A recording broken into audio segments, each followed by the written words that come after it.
episode of the Red Arrow Health and Wellness Podcast. I'm your host, Marco, with my lovely co-host, Jessica. How's it going, Jessica? It's good. How are you, Marco? Pretty good. Awesome. You ready to do something a little bit different this week? Yep.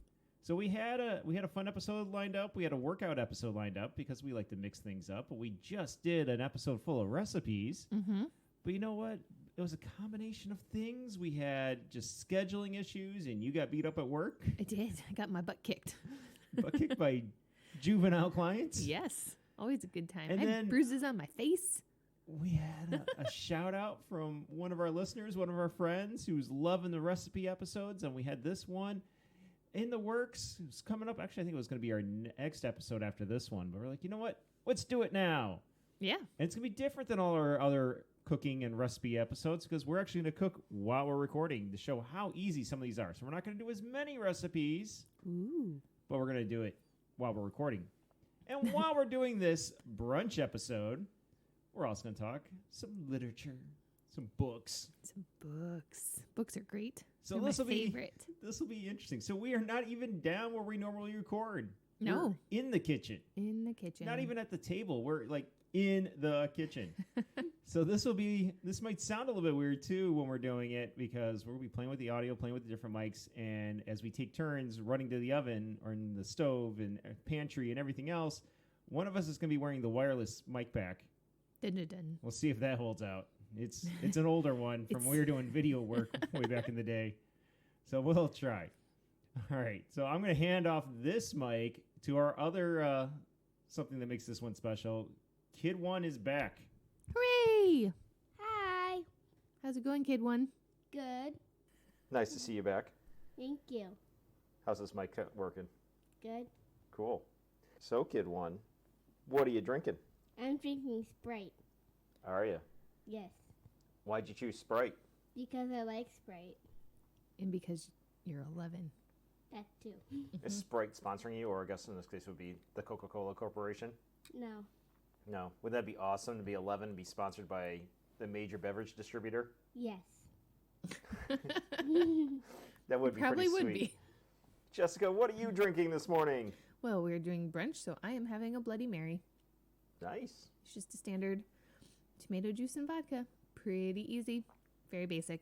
Did you use a pre-made mix? I did. It's called Sucker Punch, and Oh. it's delicious. You did that on one of our previous episodes, I too. did, and I just killed the bottle. Did you rim the glass with the No. bacon salt? No, I did not, because I really do not enjoy salt on the edge of my glasses. It hurts my lips. So But it's bacon salt. it is, but it's not for me. All right. Well, whatever. What do you got in your mug there? Coffee. What's in it?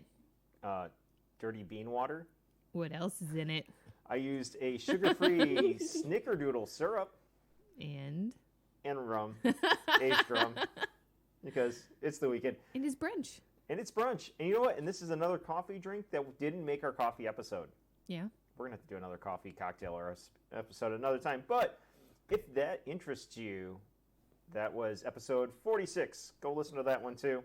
You did a coffee episode? We did. We did a coffee cocktail episode, so that one's not for you. You were not invited. I know. No, In a because you're few not allowed to years. drink coffee. In about 10 years, go back and listen to it Okay. when you're 21. Okay. Yep. But for now, cheers. Cheers. Cheers. Alrighty, I'm going to pull my headphones off and wander around, and hopefully the audio is not so horrible. But I'm going to go fire up the stove and get going on our first recipe. And while I'm doing that, how was your week? My week was pretty quiet until Friday when I was actually able to go back to work. So last weekend I started having some symptoms. It's crackling. So last weekend I started having some symptoms of COVID, and everybody at work said, "You've got more than 2. It's time to go get tested for COVID." And I was positive that I was not positive for COVID. I knew that it was just a cold. But I did the right thing. I went and got tested, and then I quarantined at home. There is some humor in positive, I'm not positive. Positive, I know. negative. Nope, I quarantined at home until Thursday when the results came in, and then Friday I was able to go back to work, and that was a super fun day where I got my butt kicked all day long, which is not uncommon. Ooh, I do have a little bit of Sucker Punch left. That's exciting. And a little bit of vodka. Hooray! Yeah, so Friday was a little bit rough. That's okay. But also on Friday, I got tested for COVID again. So that was super fun to get my nose swabbed 2 times in 1 week. Don't you have to get it tested again on Monday No. or something? No, I'll get mandatory testing is once a month, and that's what Friday was for me. So that next testing will be, I guess, in February, except that I should have had my 2nd dose of the COVID vaccine before it's time to get mandatory testing again. And Except or except? Are we doing brunch puns? that was such a dad joke. I'm a dad. Are you proud of yourself there? A little bit. Okay. The 2nd dose of the shot should get me out of having to get my nose swabbed. Hooray! Yay! Yay! How was your week, kid number 1? My week was good. I didn't have Monday for school. On Tuesday, everything was good. I had all my classes. On Wednesday, Everything was awesome. on Wednesday I had a science test. How was your science test? It was good. What was it on? It was on our chapter 3, which was about weather. Ooh. And I got a 37 out of 37. High five. Good job. Then on Thursday, I had a half day, and I only had my 1st hour, my 2nd hour, and my 6th and 7th hour. Well, that's fun. I had another science test. What was that one on? That one was on the Unit 2 vocabulary. Also on weather? No, it was on weather and space. Oh, and space. Well, I'm not surprised. Did you do well on it? I got 20. Atmosphere and no atmosphere? No, atmosphere, hydrosphere, and then all the space stuff. Well, the space stuff would be no atmosphere. But that wasn't in there. But I got 26 out of 26. High five again. Ooh, that was a good one. That was not. There we go. Yeah, good. And then on Friday, I had I had another half day because the 7th and 8th grade are having finals, and I don't do finals. Nice. But I had... Oh, they're not finals. They're midterms. Well, yeah, but they call them No, they're finals. semester finals. Semester finals? Oh. Midterms would be halfway through the term. This is the end of the mark. Huh. Switch me on at one point. Like, hey, what are you making over there? Well, just hold on. But I had a math test, which I did get 100% on the practice test, which means I probably got 100% on the actual test, but she hasn't put the grades in Power School yet, so. Well, I hope that you did well. Here we go. Wait, I can't switch it. No, wrong way. It's super crackly. Well, I don't care. So what are you making over there? I am doing biscuits and gravy, a low-carb take on the Southern Classic. So I'm starting off with, I've got my pan heated up on the stove over medium heat. I put some non-stick cooking spray in, and now I'm putting in my breakfast sausage. Super You getting the sizzle or sizzling. you just getting static? It's both. I don't have any headphones on, so. I know. So this, I'm going to, it's, you know, your standard breakfast sausage. It looks like a big old log. So I'm going to break it up and brown it. And then I'll get to the next piece of it. And while we're doing that, why don't you tell us about more about the week? More about the week. Switch me off. It's actually not bad. I rotated it and it Okay. went away. All right, So, never mind. Did you get to play outside at all? No, I didn't, because I would have gotten to on Tuesday and Wednesday, Mm-hmm. because Thursday and Friday were half days. But they said that because it was so snowy and so cold outside that we couldn't go outside, which I was kind of sad about. But I've been checking my grade the entire weekend, and I still have a 4.0. Woohoo! That's fantastic, babes. Great job. Awesome. Hey, how much sausage did you put in over there? 2 pounds. 2 Because pounds. we are a family of 6. Yep, we eat a lot. And Even if there's leftovers, you and I absolutely love this. So does Kid 3. Yeah, it's delicious. It really is one of my favorite things that you make right now. Thank you. Kid number 1. What kind of sports did you play this week? A lot of hockey and taekwondo started. A lot of hockey and taekwondo started back up.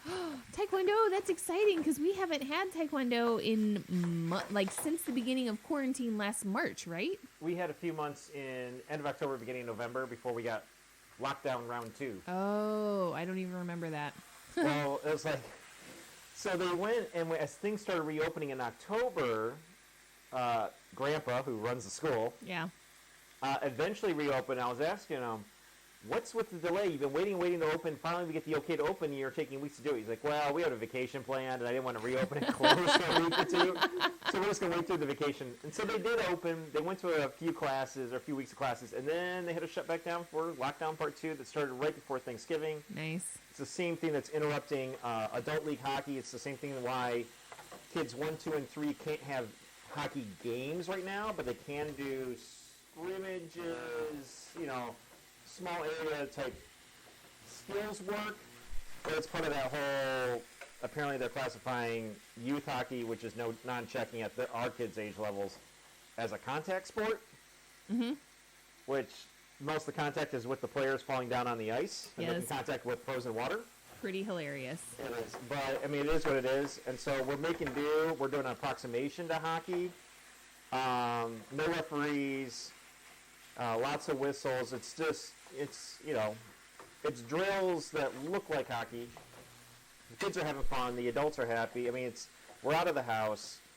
Everybody's wearing masks. My adult players are antsy to get back to league play, but we can't right now. I mean, it's just the way it is. USA Hockey will not let us do it while they're locked down, and the rink owner and everyone we're abiding by it, but we're anxiously waiting to get back to physical, it's social time, it's great cardio, and especially now more than ever, we can't go for bike rides for the most part unless you've got a fat tire bike and you want to go on the trails in the snow. I saw somebody doing that yesterday on my way home. Big around Kalamazoo and Grand Rapids and Traverse City. Not as big around here, but there are people who do it. Not as many bike trails, around here to do it too. But there's just the options aren't there, and we live next to the beach, so I guess technically you could go kayaking if you're insane. Yeah. My kayak is hanging on the wall of the garage, and it will be there till spring. When, it's normal to go in a kayak Well, and again. I have cold weather kayaking gear and splash gear for like March in Michigan and April in Michigan and May in Michigan. I'm not taking it out in January or February in Michigan. Nor should you, because I really don't want to get a call that my husband has turned into an ice cube in the middle of the lake. You can thaw me out in like 20 years and be, happy you got a younger man. Wow, you guys are in your 70s. He looks like he's in his 40s because we preserved him at that point. We did. We put him on ice for a little bit. Yeah. It's fine. Everything's fine. So, getting back to Taekwondo, though, real quick. Did you remember any of the stuff? Because it has been so long since you were in it. Kind of. Along with learning the new blue belt stuff, because you should be green belts, but for Christmas... Well, you should be like brown belts by now, but we had COVID and we got shut down. But because we've been green belts for so long, for Christmas he gave us our blue belts, and kid number 3 asked him, "Why are we getting these? We haven't finished the stuff yet." And well, to be fair, it wasn't just you guys. It wasn't like Grandpa was showing favor to you. Everybody. There were like kids who have been waiting a year to test for black belt. They've been working for years to get up there. They're like, a few weeks away from testing for their black belt, and they've been on hold for a year. Yeah. So he finally said, "You guys have done enough. You've been practicing. You've been emailing me stuff, sending me videos. You've earned it for surviving 2020." So he went around and, with responsibly delivered black belts to various people, and also promoted. Pretty much the whole school got promoted. Yeah. It's awesome. But I think we should also mention in Taekwondo and martial arts, the belt colors differ by school. they still have the various levels, and in Taekwondo, there's 9 levels to get to black belt, and then there's 9 levels of black. It always cracked me up because what specific colors matched what level has a lot more to do with who your belt distributor is. Oh. They don't always go in the same color, other than you start with white, you end with black, and the colors in between get kind of goofy. Nice. But there's 9 of them. Okay. Anyway, keep going. I'm still over here browning sausage. Yeah, I was going to ask you, how's it going over there? It's getting there. I still see some pink. Some pink. It's a lot of sausage. It did 2 pounds. It's a lot. So, along with learning some of the new blue belt self-defenses, we finished learning the greens, and we have to finish learning the green form. And Okay. then we've also been reviewing some other stuff. I see. All right. Very good. You know who you could ask for help? You. Yeah, And why is that? because I've been there, done that. How many of those do you have? How many whats? Black belts? Several. You have enough to get you a samurai sword. Well, yeah, that's at the school Grandpa runs. That's at 3rd degree black belt. So I started when I was 7 in 1st grade. Got my black belt still in elementary school. Went through assistant instructor, master, all that. 4th degree black belt by the time I headed off to college. Nice.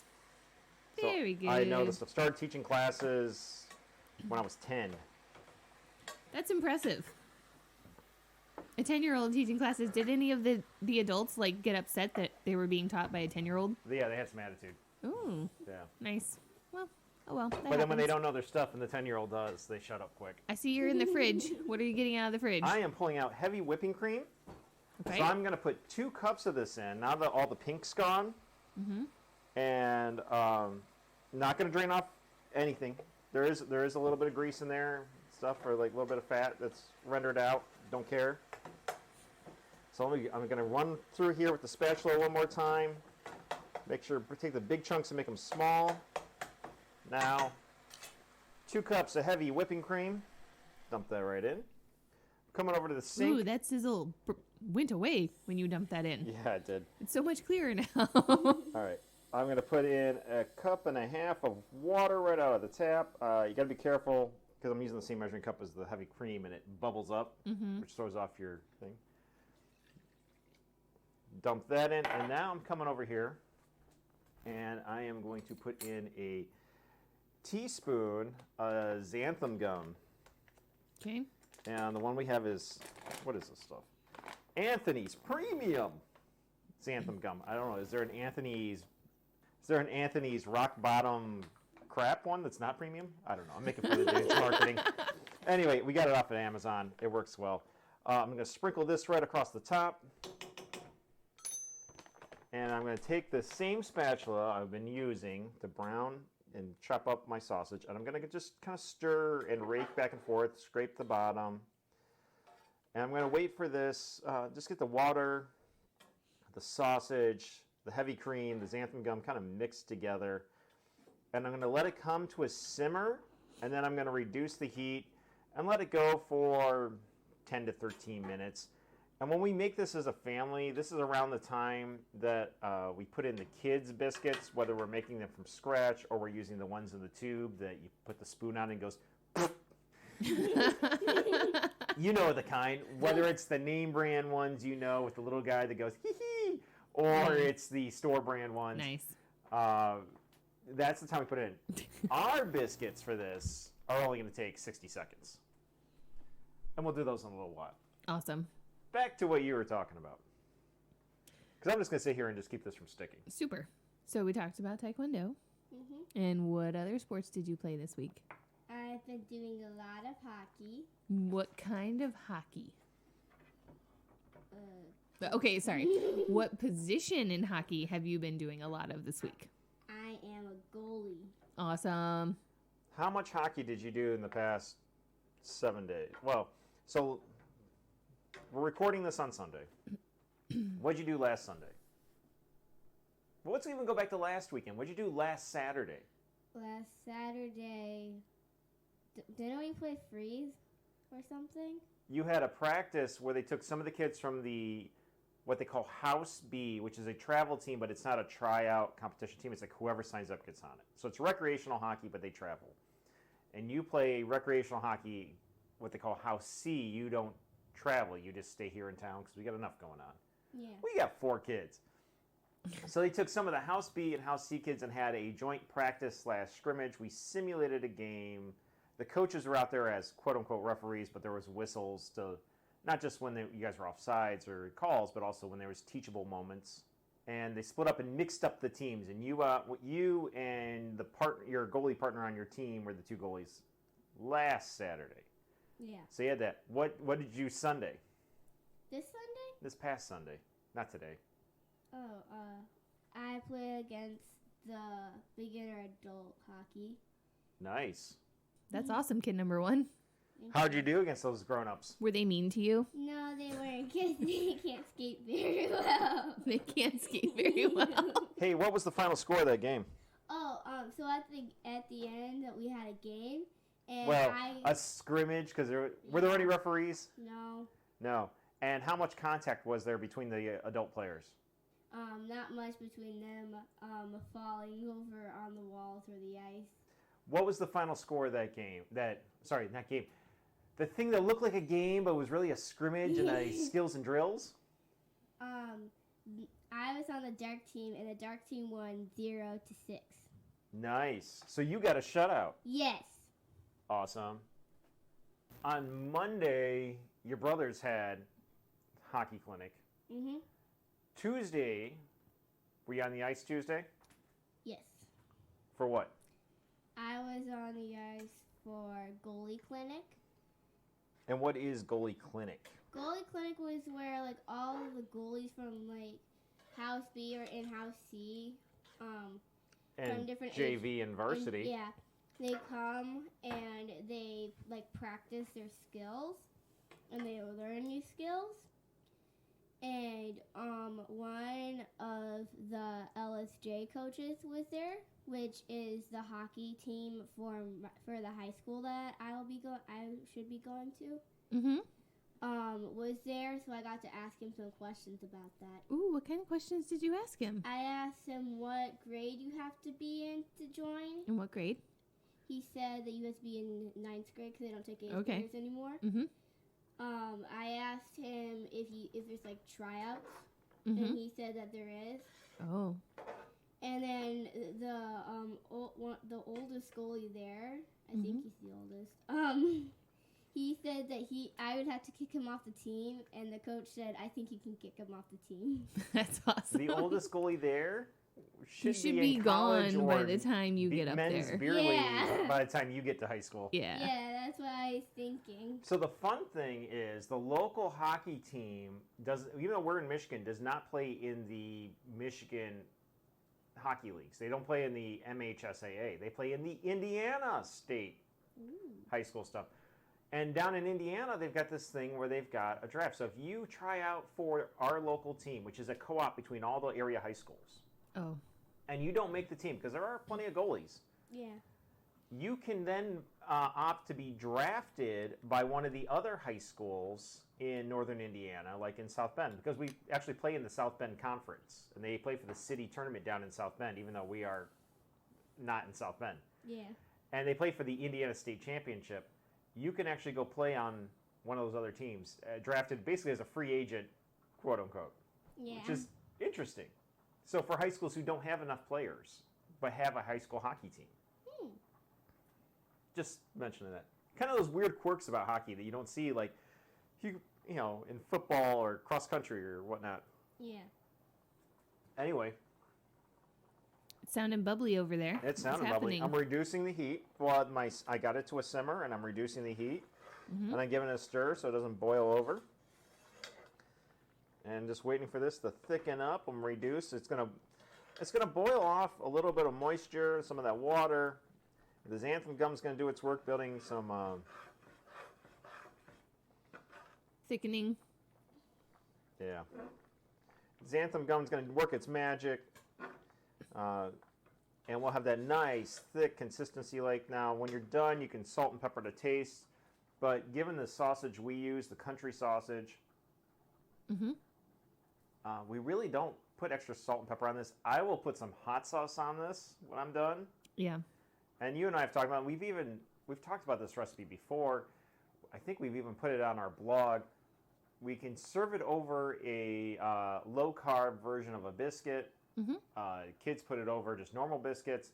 But sometimes if we're in a rush, I'll just throw it over scrambled eggs. I've even thrown it over eggs wrapped in a low-carb tortilla. Nice. You put hot sauce on everything. Just about. It's the Southern in me. The Southern in you. Given that I was born in The Michigan. boy from Michigan. Started off college in the UP. That's hilarious. Keeps you warm. It's true. Back to hockey. That was Tuesday. What did you have going on Wednesday? On Wednesday, I had what's it called? I had practice for my U12 team. Nice. How did that go? It went good. Were you able to be a player for that one, or were you still a goalie? I'm goalie for everything now. Oh, wow. You have your player gear in case they ever tell you have to go. They got too many goalies and you need to skate out. But you've been fortunate. Like last year, we had a fight. There were so many kids who want to play goalie. You only occasionally got to go play goalie unless you were playing against adults. Mm-hmm. Which you were getting up at 5 a.m. to go get goalie time last year. This year, we've been fortunate. You haven't put on your player gear for anything except for one night you helped me coach. Yeah. Aw. And And that was with the little learn to play kids that are so cute. Yeah. And I get asked to come and play goalie for kid number 2's hockey team.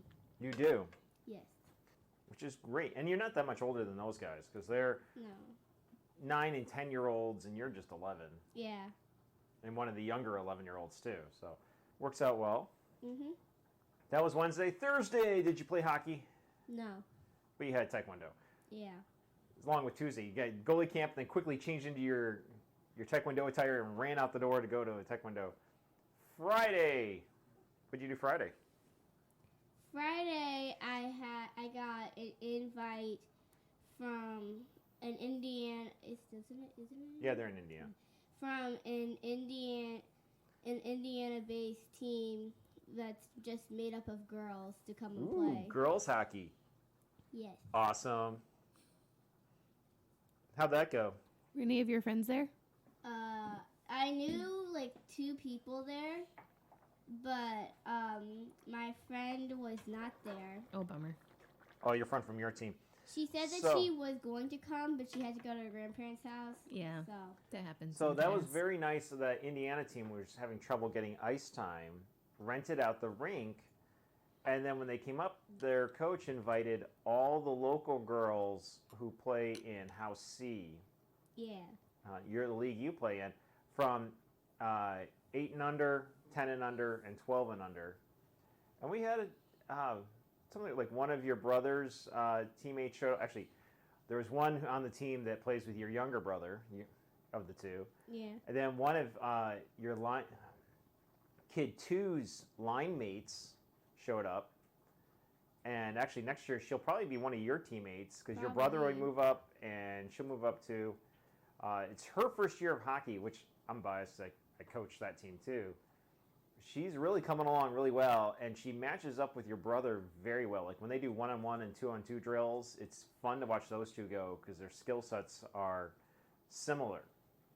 And they pair well as line mates well too. Which is like I like putting them together on a forward line together. Anyway, girls hockey, did you have fun? I did have fun. Most of the time I was stuck on one end of the ice taking rapid fire hard shots. But did it hurt? No. Good. I just would have liked for the drills to incorporate the goalies. I did tell Coach AJ that you commented on the way home that you've been spoiled by his practices because his practices are way more efficient. Yeah. Use the time better, keep everyone moving, incorporate the goalies better, and at the end, where usually with a Coach AJ practice, he'd pull all the ices down and you guys would do a small area game like cross ice, like 2-on-2 or 3-on-3 and then get the goalies moving. This one was like, let's play 10 minutes of Sharks and Minnows, which there's nothing wrong with that, but you're used to being way more active at a practice. Yes. Also, there's like random times where they're like, let's skate around the ice a couple times. Just like in the middle of practice, they'd just be like, let's skate around the ice now. Oh, well. Hey, my biscuits and gravy is starting to thicken up, so why don't you help me make my biscuit real quick? Okay. All right, so I've got everything over by you. Okay. Take a mug, just a big coffee mug. Okay. Ready? Yeah. All right, I need 3 tablespoons of almond flour. Okay.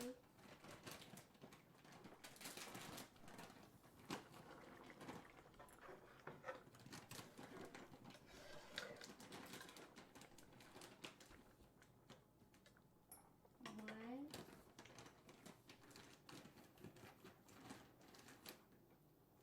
2.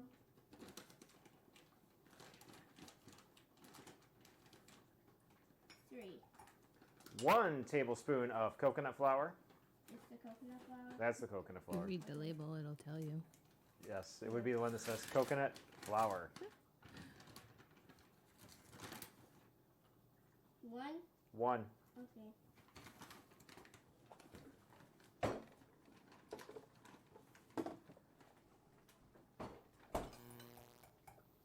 Okay. You need a 1/4 teaspoon of baking powder. Oh, it is over here. It is over here.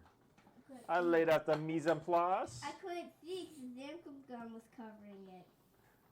The damn what? Oh, the xanthan gum. The- While you're doing that, I'm taking 1 tablespoon, which is one of your little dividing lines, of unsalted butter and putting it in the microwave real quick to you said melt a it. 1/4 teaspoon, right? 1/4 teaspoon of that. So if you hear a hum, it's the microwave. I need a pinch of salt, and we're using fine-grained sea salt. So, before you put your whole hand in there, why don't you just take half of that 1/4 teaspoon? Don't we have eighth of a teaspoon? Yeah, but that's not on the counter. Yeah, but we don't have an 1/8 of a teaspoon thing handy, so. It's in the drawer. We'd have to go through the drawer. Oh, A little bit more than that. That's good. okay. I'm not able to find that. All right, take that fork in front of you and toss around all those dry ingredients real quick.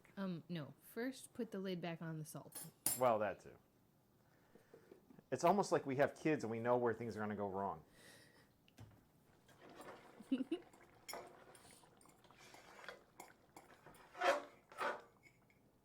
Getting thick over there? Getting thick. Yeah, we're gonna move on with this biscuit. I'm going. You just are giving it a little stir. It's not. It's all done now. Cool. All right. Now you're gonna put in 1 egg, not the shell, just the contents of this.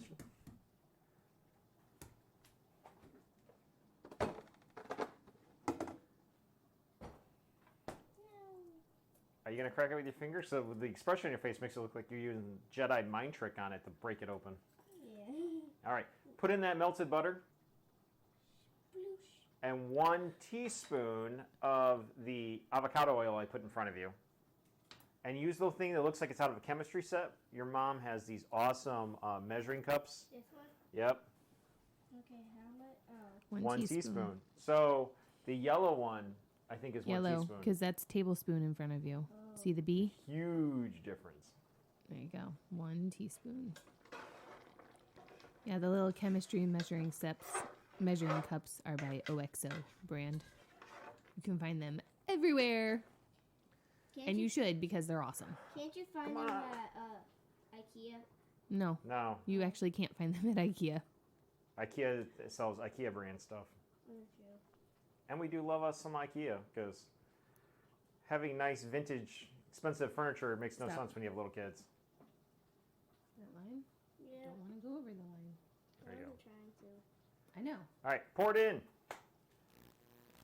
Mix it all up good inside the mug. Break that egg open. Get it all combined. Get it all wet. Make sure there's not dry stuff sitting at the bottom. Die egg. Yeah. Stir, Okay, stir, that stir. was just twisted, but all right.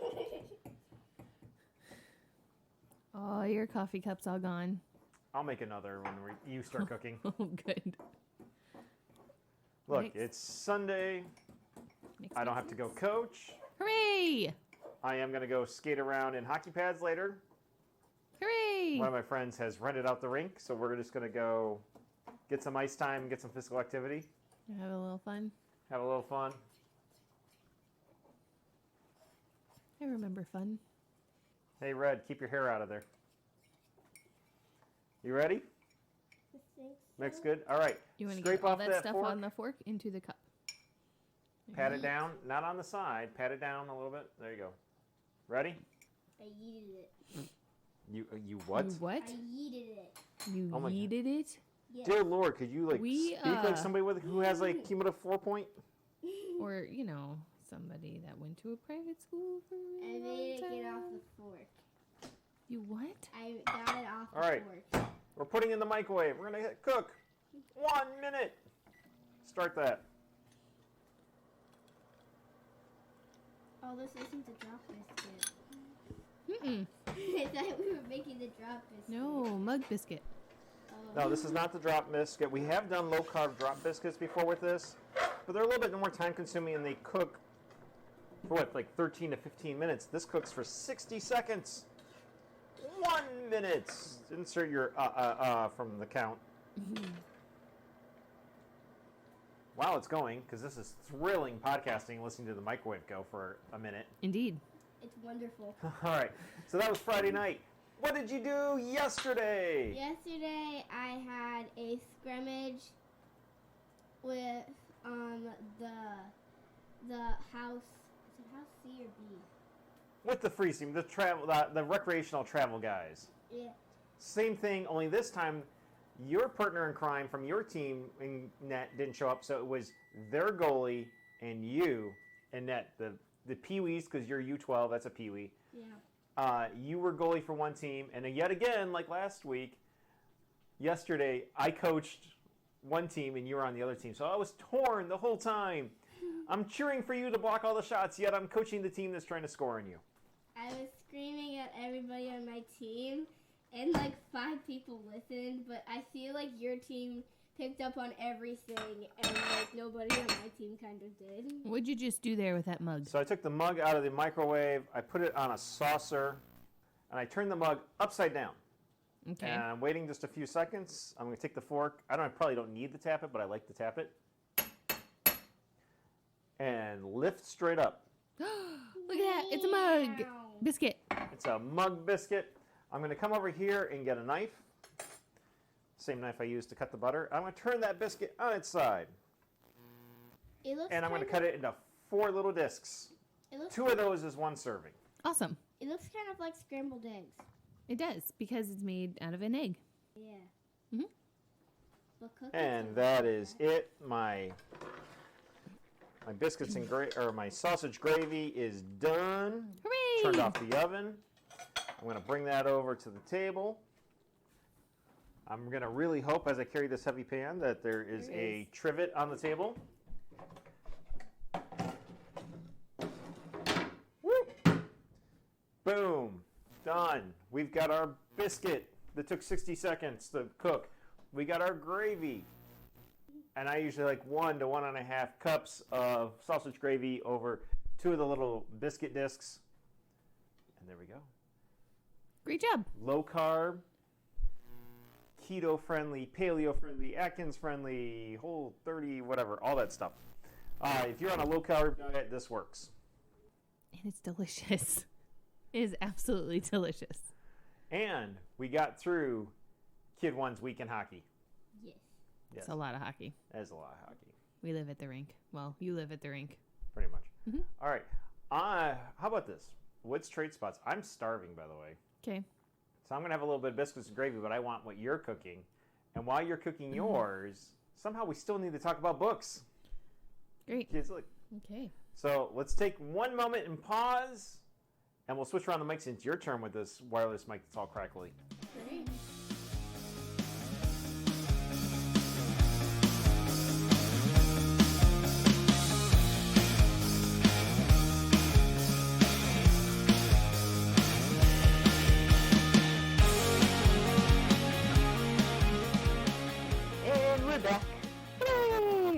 We're back. You've got the wireless mic that's all staticky now. I do. Is it staticky right now? Oh, a little bit. It's fine. Put your finger on it, and it should. Well, I would put my finger on it, but I am over here with a half cup of my sausage gravy with one of the discs of the mug muffin and a freshly brewed cup of my coffee cocktail rum snickerdoodle thing. So I'm all set to sit back and watch you work for a while. Yes, here I go. Okay, so I am actually going to be making a low-carb friendly Eggs Benedict with a hollandaise sauce, and it's so good. It's ridiculously good. Like, I want to sit and drink it good. All right, so I think right now I'm going to work on making my hollandaise sauce because it's got a couple of steps. So the first thing that I am doing... Well, before you even do that, what did you set up while we paused everything? I have a medium pot of water boiling on the stove. And I'm going to use that to poach my eggs. I like to get my water up to a nice rolling... Roiling? Does it have a crown? I like to get my water up to a nice rolling boil when I make my poached eggs. You don't have to get it up that high, but I like to. I like to see the bubbles pop. So I've got that going. I've got a pan on the other side of the stove going so that I can quickly brown up my Canadian bacon when it's time to do that. And yeah, now it's just a matter of prepping all of my ingredients and getting things ready to go.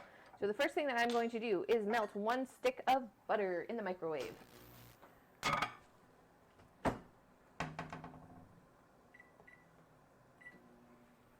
And while you're doing that, Kid 1, what are you eating over there? I'm eating part of the mug muffin and some pumpkin seeds. Pumpkin seeds? We had leftover pumpkin seeds from when we did the balls episode. The power athlete power snacks? Yeah. I think it was like episode 22 or something. Yes, it's so funny that you guys remember that as the balls episode. Hilarious. Because that's what mainly there was. There was like 7 rounds of balls or something. There was a lot of balls. It was a lot of balls. A lot of balls. Still melting my butter over here. All right, and while I'm working on that, I am going to start separating out my yolks from my eggs. I need to have 4 egg yolks in my hollandaise sauce. You can save the whites if you want to for like scrambled eggs in the morning. I like to supplement it and just, in addition to the poached eggs, I'll quickly cook up the egg whites you have left over, throw them in with the poached eggs, and then pour that amazing hollandaise right over the top. That's nice. And you can soak up some more of the hollandaise. Yep. Anything to be a vehicle for the hollandaise so you don't feel so like gluttonous just eating hollandaise with a straw. I mean, it really is. So that it's just a good. gross image. What if you ate hollandaise on a hollandaise? Hollandaise on a holiday? Yeah. That's In pretty Holland. funny. In Holland. That's Yes. hilarious. All right, so there's one. With Tom Holland. With Tom Holland. That would be impressive. That was good. That was good. Way to go, kid number 1. Thank you.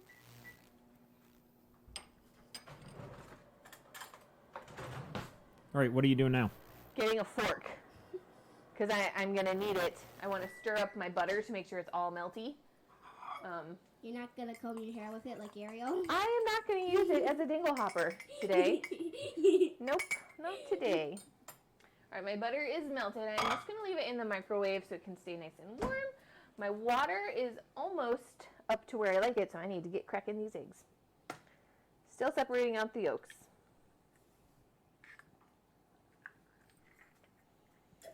While you're separating out the yolks, can you tell us about your week and the beatings you took? Well, within ethical guidelines, you obviously can't talk about the clients, but you can talk about. You can't talk about who hit you in the face. You can just say you were hit in the face and like what? Well, that egg didn't make it. Oh, that poor egg. I'm gonna need. You should probably just go get 4 more eggs, please. Yeah. Okay. Kid number 1, excellent at getting eggs. I will be running around doing stuff. Highly recommend having kids so they can go and fetch you things as you need them when you're cooking. So, I got beat up a little bit. Behaviors happen, especially in my line of work, and it's really not a big deal. It's just it's hard when they Really, a behavior analyst counts behavior at work? I know, novel, right? Deep statement there. It's really not a big deal. Like, it's just part of the job, and I expect it to happen. What is up with these eggs? My eggs are not wanting to separate, and they're sort of like melting. I'm going with human error. Ooh, that was a look. You and I are not friends anymore. So like I was saying, behaviors happen. It's not unexpected. It is what it is. It's part of the job. You know that going into this field. But it does hurt when they get you in the face. Your friends' reactions, too, like, you knowingly signed up for a job like this, which is like, Yeah. you had done this for years before you took your break because we had kids. You very much knew what you were getting into, both when you were younger and now. Yeah, I went and I got my hair done, and my stylist is a very good friend of mine, and she was like, "You were telling us about what had happened," and we were like, "Do we need to stage a mom intervention? Does she know what she's doing? Is this really the right field for her?" And I was like, "Yep, I totally knew it. I knew it back when I signed up as an undergrad, and I fully knew it when I was jumping back into the workforce a couple of months ago." It's part of it, and you got to work through those behaviors so you can get to the good stuff on the other side. Hey, it's tough being married to you because we know we're going to go out in public and people are going to look at me like, what is wrong with you that you're beating the crap out of your wife? It's Yep. like, I don't touch her. She gets beat up at work. Yep, I do have. I'm quite nice to my wife. I got. Well, not aside from teasing her.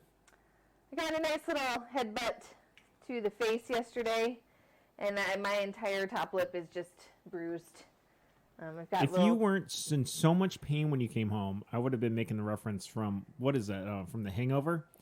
In the face. in the face, yeah. But you were not in the mood for it, so. I wasn't. It's a really good thing that we wear masks at work because my lips swelled up like instantaneously, and it was there for the vast majority of the day. I think I sent you a text in the middle of the day going, "Just so you know, when I get home, my lip is going to be very swollen, and I'll probably have bruises all over my face. Don't panic." Like the Don't panic, and don't make any plans to go out in public with you. Well, yeah. All right, so I've got my egg yolks in, and 'Cause I'll now... probably get arrested from, like, or get, like, the thing where, like, the waiter's behind us. Actually, you can't go to restaurants right now, but where they're behind you going, "Are you okay? Do we need to call the police? Are you No, being but abused?" let's not make light of that. That is a very nice thing. It's a that very is nice happening. thing, but I'm, like, not beating up my wife. You are not. Okay, so I'm going to now add a tablespoon of mayonnaise to my egg yolks in this bowl. And the mayonnaise is going to help make the sauce a little bit thicker. You can actually skip this step if you don't love mayonnaise, but I recommend it because I like for my hollandaise to be nice and thick. Well, and if you're on, keto, and what are the other ones where you want, like, extra fat? It helps your fat macro. It does. And if you're not, and you just like a nice thick hollandaise, that works too. All right. Now I've got to squeeze this lemon. Actually, you know what? I'm going to let kid number one do this because yesterday I injured myself. Oh, please tell us about last night. That actually factors into why we did not do our exercise episode and why we had to delay recording that one. And then in the meantime, our friend put out her post like she loved the recipe episodes. And we're like, well, let's do one for her. She's, thanks for the shout out. We appreciate it. And so we switched around our plan. But what happened with that? Okay, so yesterday I was cleaning the sink and I was running the garbage disposal and I noticed that there seemed to be a blockage somewhere in the line. So I was like, great, now we've got to figure this out. So to get to the lines under the sink, you have to take everything out from under the sink, right? So I did, and we keep a little trash can underneath the sink, and I put it off to the side. Just about everybody else in the world. Exactly. So I put it off to the side. Well, in the meantime, the kids were making pizzas, and kid number one loves to have mushrooms and pineapple on her pizza, so we were opening cans. Well, I think all of them love pineapple. Yeah, they do. I mean, they were all eating it. Just a minute, don't get ahead of the story. So they were making their pizzas. They opened these cans, and they did the responsible thing with their cans, and they came and they put them into the trash can.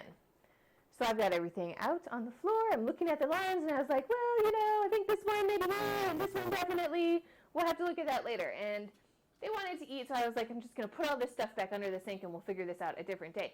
And I went to grab the trash can without looking at it, and what I thought was the edge of the trash can was actually the lip of a can lid, and I slid my finger right on that nice sharp edge, and I sliced the heck out of my finger. And it bled a lot, and it was super disgusting. Of course, on a Saturday On a evening when Saturday night at like 6:30 at night. the doctor's office is closed. Luckily, They close at 7. no. The doctor's office is closed, but luckily urgent care was still open because otherwise it would have been a trip to the ER. Yep. We're only looking for 1 teaspoon of lemon juice there, guys. How are we looking? And it's nothing more embarrassing than got going to that? Yep, ER I bet on we a do. Saturday night Well, that because you cut your finger cooking. Look, the emergency room is significantly more expensive Well, that too. than urgent care or my regular doctor. So, And like, or as my dad calls it, the COVID pen. Like, if I didn't have it before, I got it now. yeah. Fortunately, when I got there was nobody else there. Well, that's because you were- went to urgent care and not the ER. Yeah, they were getting ready to close. All right, I've dumped in my 1 teaspoon. Are you eating a lemon? Maybe. You're gonna like suck the enamel right off your teeth. I've got my 1 teaspoon of lemon juice in my bowl, and now I am going to add a little squirt of sriracha. Seriously, your daughter is over here like eating this half a lemon. Yeah, I don't know why you're surprised. She's been doing that since she was 1.5. Fill up a glass of ice water and throw it in. Get the essence of lemon. Sriracha is in. Now I need 2 little pinches of salt. Oh, you literally pinch the salt. Yeah, I pinch it. That's how Okay. you know it's a pinch. Okay, got that in there. What mumbles? I'm just gonna use this one because it had my Sprite and it's Sprite lemony. All right. All Now right. at this point, Go fill it up. I'm going to whisk. That's a big whisk. I need a little tiny whisk because this is actually not a whole lot of ingredients. And a little one will do just fine. Okay. You're going to whisk it until it's nice and smooth and evenly combined. Ooh, your mic's picking up your whisking noises really well. That's fun. Anyway, so I went to urgent care, and they were nice enough to look at my finger. And by the time that I actually got back in the room to have it looked at, it had stopped bleeding. I think we just seriously panicked with the amount of blood that was squirting out of it. Well, we put the And we you soaked a put couple of water, Band-Aids. running water on it to flush it out, and we cleaned it and we dried it off and put pressure on it and then put a Band-Aid on it, and then it was squirting out through the outskirts of the Band-Aid, so we had to put another one on, and it was starting to fill up that. It's like, ooh, that's a lot of blood. You got yourself good. Yeah. But it was, the doctor looked at it and she goes, nope, it looks nice, like a nice clean cut. Edges are even. It should just heal up nicely. And then she warned me about infection and what to look at, made sure my tetanus was up to date. It was. If it smells like And she almonds, sent me, ew, gross. And she sent me on my way, and I felt so dumb. They reassured me that this happens all the time, though. And that made me feel a little great. bit And I better. bet none of those people feel like a genius. Yeah. I mean, there's no good way about it. It's like you cannot cut your hand on a can and like feel like you're brilliant, even if Alright. you are. So with this hollandaise, now is the most important step. It is time to mix in the melted butter. Okay, when you're doing this, you need to be stirring continuously. And you're only adding a little bit of butter at a time. And this is because you do not want your hollandaise sauce to break. That's disgusting, and it'll taste like butt. And for those who aren't into culinary science, break means Fall apart and separate. separate. Thank you.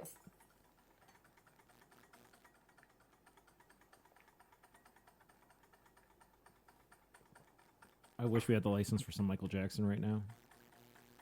You just go to town and like I play. think you're allowed to use like 10 seconds. I don't know. 5 seconds. I don't know. It's probably best to just not do it. Just yeah. I'm sure you guys can think of the song. Well, we can say the name of the song. Yeah, you can. Come on, sweetie, beat it. Beat it. Beat it. Kid one, do you know that song? Do you know And the? how do you know that song, kid number 1? Because of the Weird Al song. What's the Weird Al song called? Just eat it. And then he talks about bananas. Well, when your and mother's done bacon. beating it over there, we're gonna eat it big time. This is so good. And as I'm mixing this, it is starting to thicken up, which is awesome.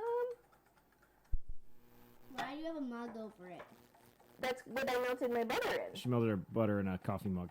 Oh. We ran out of measuring cups. We only have so many. Well, that we have some left over from last night in the dishwasher. Oh, I didn't think to look in there. So she's going very slowly Which is why it's kind of fun we're doing this in real time. So, like, even when you watch stuff on, like, Food Network and stuff, everything's delayed. Or they pop it in the oven that isn't actually an oven. It's just a pass-through, and there's some production assistant on the other side. Where's my production assistant? Yeah, it's Kid One. No, this is a little bit tricky. Is there a credit for production heckler? Because I'll take that. Sure. You can be a heckler. What's that? Somebody that makes Somebody that fun picks of at her. somebody else. Yeah. When you go to a stand-up comedy show, there's always that one person in the front row that thinks it's funny to heckle. All right, that is. I remember going to the mixed comedy club in Tallahassee. and not broken, and it looks awesome. We went with Kid One's godfather and his roommate at the time, and they go, and that poor comedian was trying hard to warm up the crowd, and they were basically telling either the punchline to the joke before he got to it, or they were telling a better punchline to the joke where he was even stopping and going, Yeah, oh, that was pretty good. that was pretty good. That was better than what I was All going right, to say. now I'm going to put this butter and mayonnaise and everything yolk mixture into the microwave for 15 seconds. Then, when it comes out, I'm going to mix it really, really well. And then I'm going to put it in the microwave again for another 10 seconds. And this is also going to help thicken it up.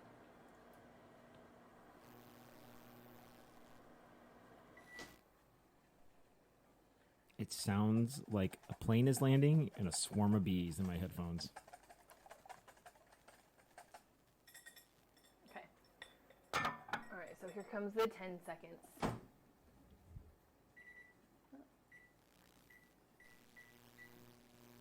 Okay. It's so good.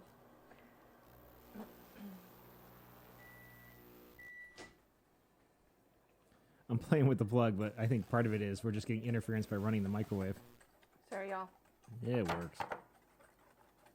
Okay. Hey, it's a special. This is not our regular routine. It's just trying it out, see if it works. It's kind of fun. This is still a little bit thin, so I'm actually going to put it in for another 5 seconds, and then I'll whisk it again, and then we'll just keep it in the microwave Let's until it's just be time to serve it. Thankful while we run this episode because I didn't want to turn on the exhaust fan over the hood. I didn't want to turn on the fan we keep in the hall closet that we pull out sometimes when we're really going to town cooking stuff in the kitchen, and the exhaust fan isn't enough where we like blow fresh air right by the smoke detector because our fire alarm smoke detectors are all networked through Super this house. Sensitive.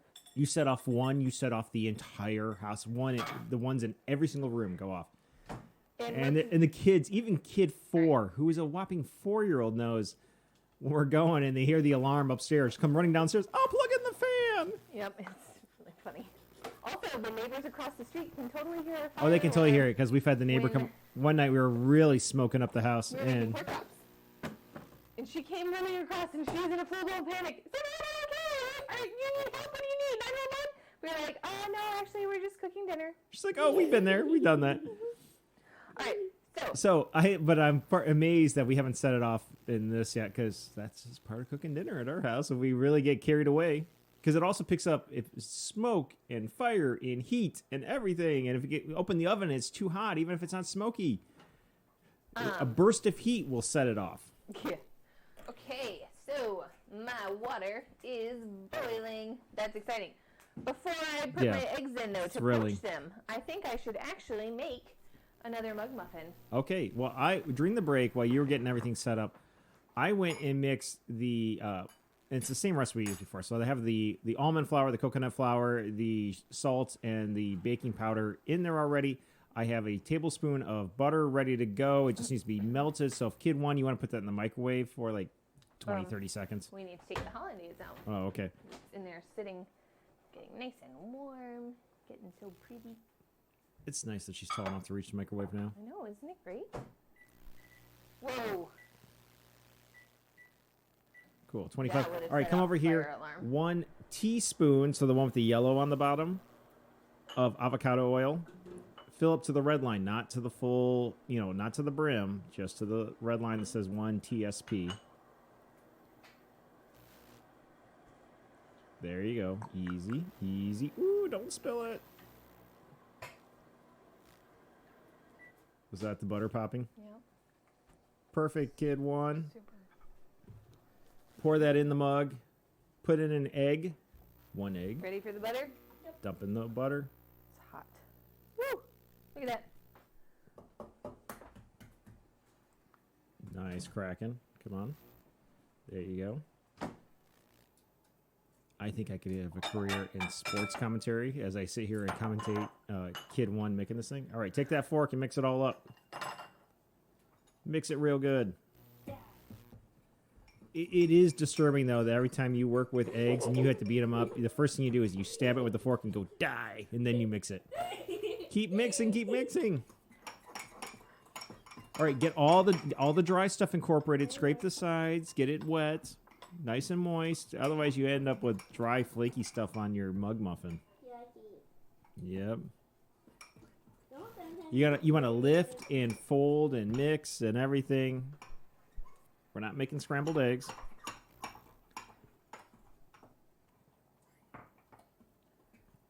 Got it? Nice and wet? Okay. Time for a drink. Ooh. Well, I'm way ahead of you.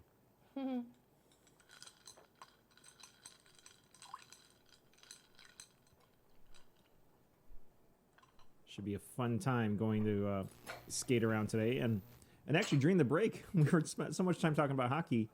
During the break, got a text message going, hey, we need a goalie for tonight. So now Kid 1 is coming to play with the adults tonight. Hey, Kid 1, take that mug that's ready to go. Put it in the microwave for 1 minute. 1 minute. 1 minute.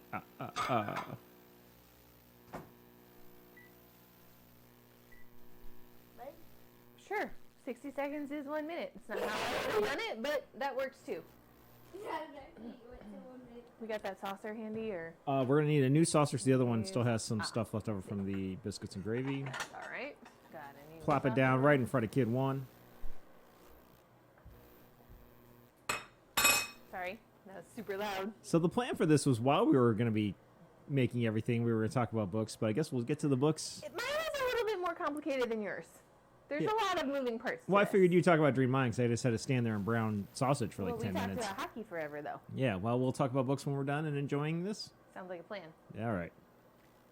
So if you tuned in for the literature, Oh, and it's just a kids heads lit. up, This time we're doing kids lit. we We'll do are another doing one. Children's literature, specifically picture books, because we've got a lot of little kids. They love picture books, and I love picture books. They are my favorite. When we originally brainstormed this and we were going to do it for next week or the week after, it was going to be like top 5 at each age level, and then we love books so much, so we've got bookshelves in every room plus an entire room that is the library.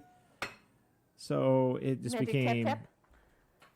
Yeah. Come on, baby, do the magic hands. Come on, baby, do the magic tap tap.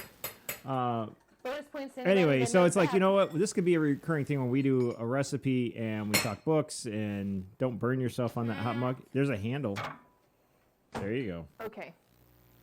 All right, while she's doing that, I am actually going to prep my eggs Okay. in preparation. All right. So Take this is it. actually I'm going to important. flip it on its side because it's hot. Kid 1, take the knife, cut it in half, and then cut each of those halves In half again. in half again. And then we get our quarters because each Okay. quarter is a serving. So when you are making poached eggs, you are going to want to use fresh eggs. There is a reason for that. I don't fully understand the reason, but I can tell you when you are Science. prepping. Yeah, it's science and something about loose whites. When you are prepping, What? yeah, it is. It's loose whites because you want your egg. Just to keep on stay- cooking. Keep on cooking before I say something inappropriate. You want your egg to stay together when you plop it into the boiling water in a minute. And if you have a lot of loose whites, it's all going to like feather out away from the egg, and you're going to be left with this weird little yolk pocket. All very true. Moving on. Okay. I- Okay, so The in my rum is hand, good. In my hand, I've got my mesh strainer, and so what I'm going to do is crack my egg on top of that, and it is going to take off all of the loose So whites that what would- she's holding right now, it looks like a ladle, but it's got a fine mesh screen on it, and It's like a mix between a ladle and a strainer. You or see? a See how the whites is dripping off of there? we This see is it. what we don't This wanna is an have in audio-only podcast, but we see it. I was asking if you see it. Oh, we see it very The well. audience can't see it. And the other but thing is, we've done this too, where you just, if you don't want to go through the process of poaching an egg, we go. whether you don't like them or you think this is too complicated, we have done it with fried eggs, and we've done this holidays over scrambled eggs. Okay, now for egg number 2. Same exact thing in my mesh strainer. And then once it's done dripping off the loose whites, then I'm just going to plop it into a little ramekin. Sweet. Yep. I will say we have come a long way on the audio quality of our podcast since we started. it also helped when we got like updated all the drivers and the mics were recording better through our soundboard.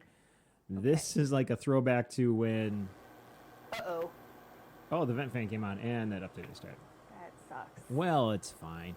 Okay. The vent fan is going, so if you get a whole lot of background noise in addition to Sorry. all the other background noise you had, that's what's going on.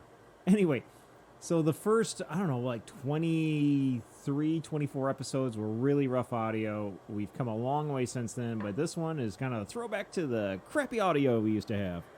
You know what? Not that it's amazeballs now, but, You know what happens next?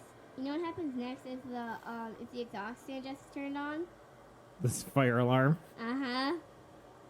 All right. So my...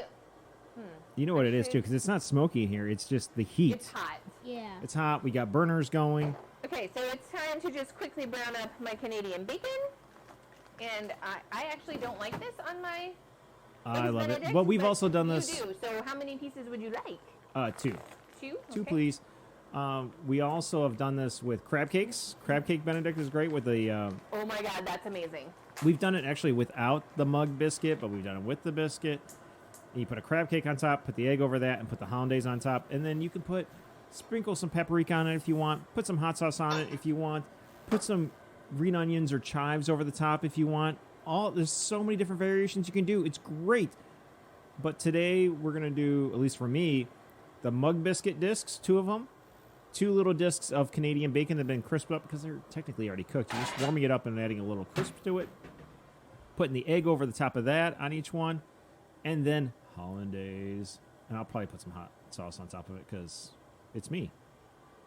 Hollandaise on a holiday in Holland with Tom Holland. It's not a holiday. Although, so there's the old saying of it's not a holiday until without a trip to the ER. So I was teasing your mother yesterday because she had to go to urgent care, which is kind of like the ER because doctor's close. office is not open on Saturday evening. It's like the cheap ER. No, No? that's not it. Okay. All right. I go. Got your mug So I sent her biscuits this ready on the text plate? yesterday that was, it's Wait not a for my holiday pan without to a trip to heat the ER or urgent care. Happy National Measure Your Feet Day. That's what it was yesterday, Oh. which is probably kind of twisted. A couple days ago, I think it was like National Elephant Day or something. National Elvin Elephant? or Elvis? Elephant. Elephant Day. That's not even where I was going. All right, you were saying, Jessica. I said I just got my pan heating up over here. I've got your mug biscuit on the plate ready. Because Sweet. when all of this comes together, it's going to happen very quickly. Can I take my... Go. I think my pan is nice and hot. So you're just going to plop in your bacon. You can use regular bacon too if you want. You could use sausage patties if Yeah. you wanted. All yummy. You could skip the meat altogether and Which just is go what I'm going to eggs do. and hollandaise. Hollandaise, yeah. Hollandaise. All right, while that's going, I think it is time to add my eggs to the water. So, when you are poaching your eggs, you want to make a nice swirly vortex in the boiling water. So I use the handle of my slotted spoon, which is what I'm going to use when it's time to take the eggs out. And I'm actually going to go ahead and cook both of these at the same time. So you're Excellent. making your vortex, and then get it going really, really well. And then plop them in. 1 and 2. And there they go. And we are going to cook these little babies for about 2 minutes and 30 seconds. Sweet, the fan finally went off. I know. It's good. And you can see that, well, you can't see, but if kid number 1 wants to come over, she can see Okay. that the whites have sort of collected themselves around the yolk. And I've got 2 pretty little egg pouches happening right now. See that? And there's hardly any little tendrils of whites floating in the pan. If we had not taken all of those little white pieces or that loose whites off, it would be like covered in egg whites and would be very difficult to see. So, woo! Our bacon is popping. Because it's Canadian bacon, it pops. I'm just going to grab a fork so I can flip it. Yeah, like Pop Rocks. Okay. Also, don't eat Pop Rocks with soda. You mean Mentos? No, I mean Pop Rocks. Come on. Why? Oh, because It you'll pops. probably explode or something. Why can't I drink really drink it? It's an old urban legend. It's It's not real. You can eat Pop Rocks soda if you want to. You won't really explode. Probably. I saw a video where somebody they took those like sour airhead rainbow rope things, and they took Sprite and they put them in a popsicle mold. Ew. And then they froze it. And then I saw, in the video I saw somebody else trying out it, and they said that it was so sweet that it was like kind of sour. Nice. So, fun fact: when you're over there cooking with the wireless mic pack, Yeah. and you got it pinned to your red and white polka dot apron with the little frills on it. Mhm. When you're drinking your Bloody Mary and swallow, we can hear everything because the mic's right next to your throat. Sorry, y'all. ASMR. To be fair, when we used to do stuff with the wireless mics, we were Got not about drinking 30 cocktails at the seconds same left on time. my eggs.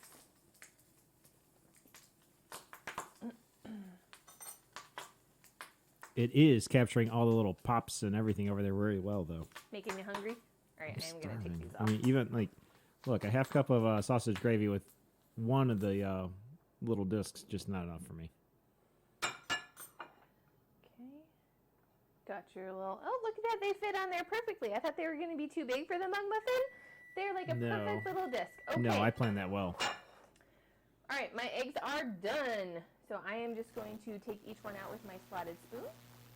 You want to try and get as much water off as you can. Some people say that you can like dab them with a paper towel, but I have found that the paper towel sticks to the eggs and then my yolk bursts open, and that makes me grumpy. So I'm going to skip, sliding that step. While she's doing that, Kid One, can you go over and get me a knife? Yeah. What kind of knife? Steak knife. Okay. How much hollandaise would you like, husband? Half a cup. Okay.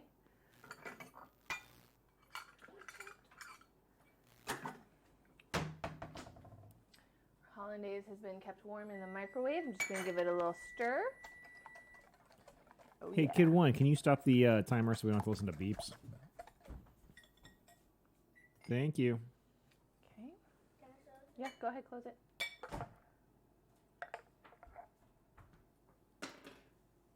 And there we go. That's all there is to it. Sweet. Yep, it's beautiful and it looks delicious. And when you pop those eggs open, all of that delicious yolk is going to come running out. And it's going to taste amazing. Like a little. If you want, you can season it with pepper, or if you want some more hot sauce, you're welcome to do that as well. Would you like the sriracha? What do you want? The hot sauce, actually. Like a little yolk waterfall. Kid One, would you be so kind as to go get me the hot sauce? Oh, your mother has it, because she knows me well. Do you need a fork or no? I have a fork. Okay. All right, I'm just going to get my eggs going so I can also enjoy this. And then we can sit here and eat our eggs. I'm going to eat this while it's warm. Yeah, go for it. But then we can talk some kids' picture book literature. Sweet. Pretty sure you remember picture books, right, kid number one?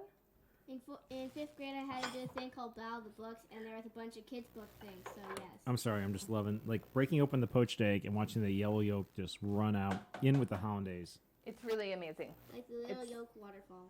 That's right, a little yolky waterfall. And I'm going to put that back in the microwave. I don't know if that is a hashtag, but I'll turn it into one when I post this. Little yolk waterfalls. Okay.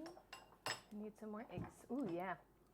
The hollandaise with the sriracha has a nice little, nice flavor. How do people create hashtags anyway? You just put a pound sign pound and sign then write some and- words. Yeah. Okay. You can make a hashtag out of anything. All right, so exact same process for my eggs. Just getting rid of those extra loose whites while my water gets a little bit more boily. Is that a technical culinary term? Yep. Boily? Boily. Or Surprised they don't English? use it in Top Chef. I think they would. Oh, man. is this too classic for you? No, actually, this is just classic enough. Could you serve this with pea puree?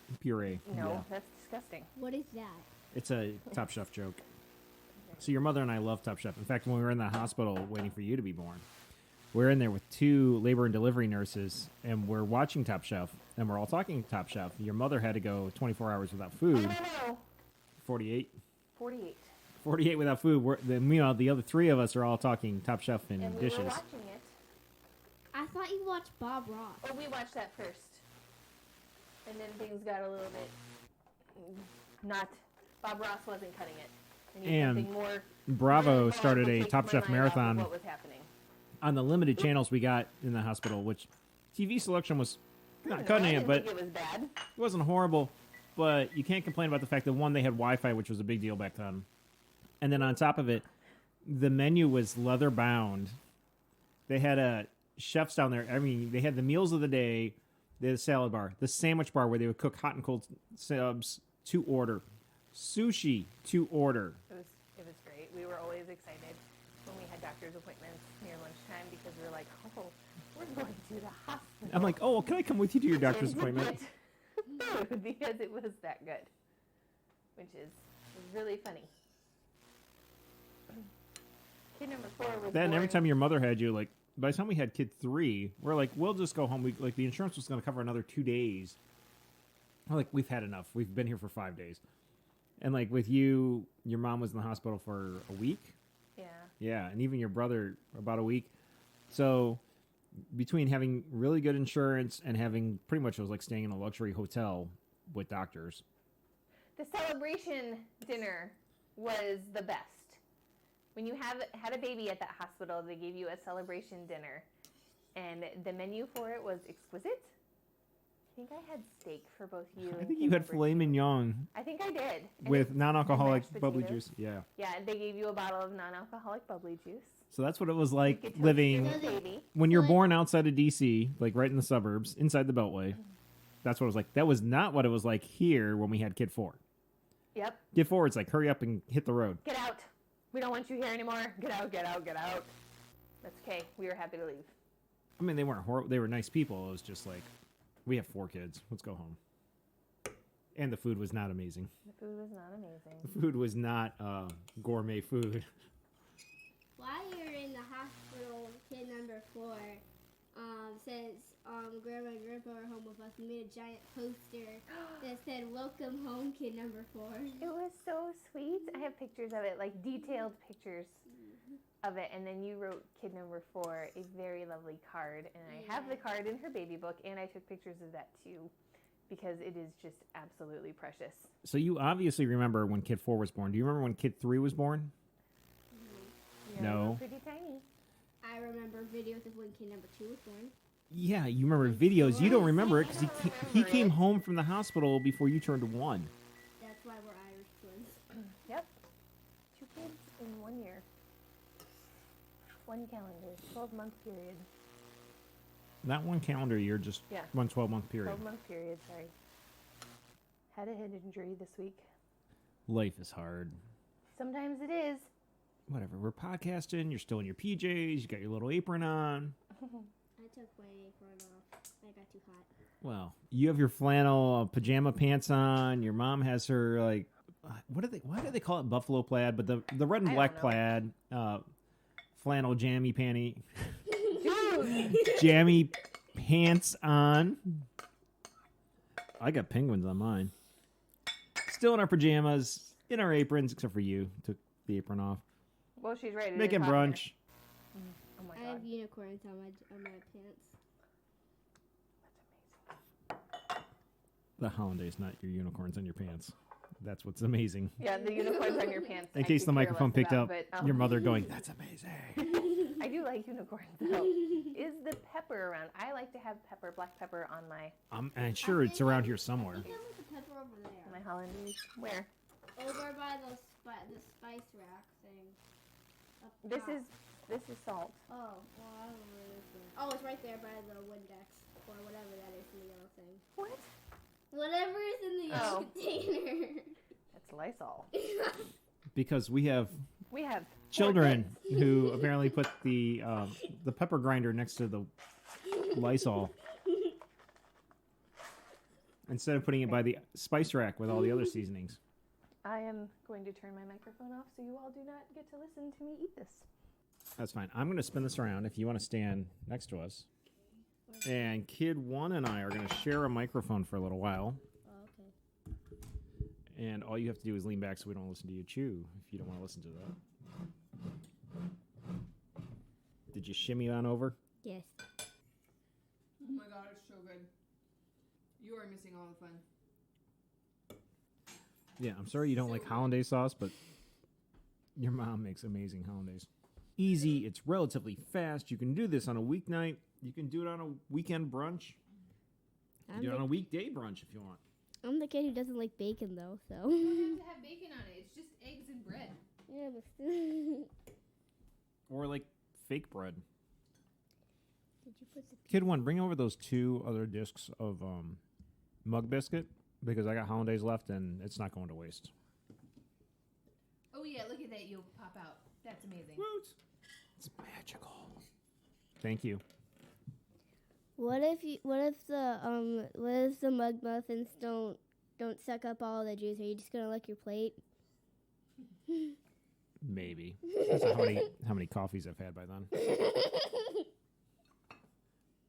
Okay, while your mother and I enjoy this, because we've been waiting all morning for this. Let's start talking about books, okay? Specifically our picture book collection, because it is extensive. I have a serious thing. To be fair, because it sounds weird, we also have books with words in them, too. We do. Well, I know. But we do have an extensive picture book collection. We have 4 little kids. Well, now they're getting older and older, but we've had 4 kids, and you love children's literature. mm-hmm. And along the way, we got plenty of picture books. Yep. I took a class in college on children's literature, and I completely fell in love with it. My professor was absolutely phenomenal. And that is what makes the difference in most classes. Absolutely. Is the professor. Like history classes, you get an average or horrible professor in history, it's miserable. And that's why I don't. You get an amazing professor in history or a lecturer or instructor or whatever, and it's the most fascinating thing ever. I like going to school so much because all my teachers are awesome. Like That's good, and I hope that continues for you. like my English teacher, I don't know how old she is. Doesn't But matter. I think she's like 50 maybe. But Boy, you're gonna feel horrible if she's like 30. no, she's not 30. And But if she's like 70, she'll be so. You'll be like high honor roll, yeah. special awards. But she has like streamers hanging down from her room. She lets us sit on our desks and listen to music. She lets us do a lot of really fun things in her classroom. Awesome. And like on Fridays, she'll hype us all up. On Wednesdays, she'll like play the Hump Day video. But does she get you excited about the English language and English Yes. literature? Yes. And my history teacher, his kid plays hockey with kid number 2. So when I go and play hockey with kid number 2, when I go back to school the next day, he'll like comment on how I did. Aw, Yeah. that's nice. Is he the one that had the older kid that made ESPN Yes. That's not too cool. long ago? His for, like, top brother play? also teaches 7th grade, and I'm hoping I get him as a teacher. Cool. Okay. Getting back to books. Or finally getting to books. Yes. I have special collections of books that I put out for certain holidays, specifically for Halloween and Christmas. Let's start with Halloween. Tell me your favorite Halloween book that we have, or that you've ever read and that we don't have, but we need to get it. Okay, so my favorite one that we don't have and we need to get it. It is the sequel to this Creepy Carrots. It's like the Frankenstein underwear, where he has the glowing underwear. See, I was going to say my favorite for Halloween was Creepy Carrots, where the bunny is just terrified that the carrots are coming to get him. They don't want to be eaten anymore. And they devise a plan to scare the hell out of this rabbit. And he eventually builds a fence. Never mind. He eventually stops eating the carrots. But Without any spoilers, yeah. there's a point in the book where they like hide in the sewers like Pennywise, and I think it's kind of funny. How do you know about Pennywise? We haven't let you watch it. I don't know. There's a thing called the internet. You know, speaking of the internet, last night your mother and I watched a movie, which she had never seen before, but I've seen many times. Not for a long time. Johnny Mnemonic, which is Keanu Reeves' movie, and it's supposed to take place in January of 2021. Spoiler alert, the internet looks nothing like what they predicted it would look like. And we're all happy about that.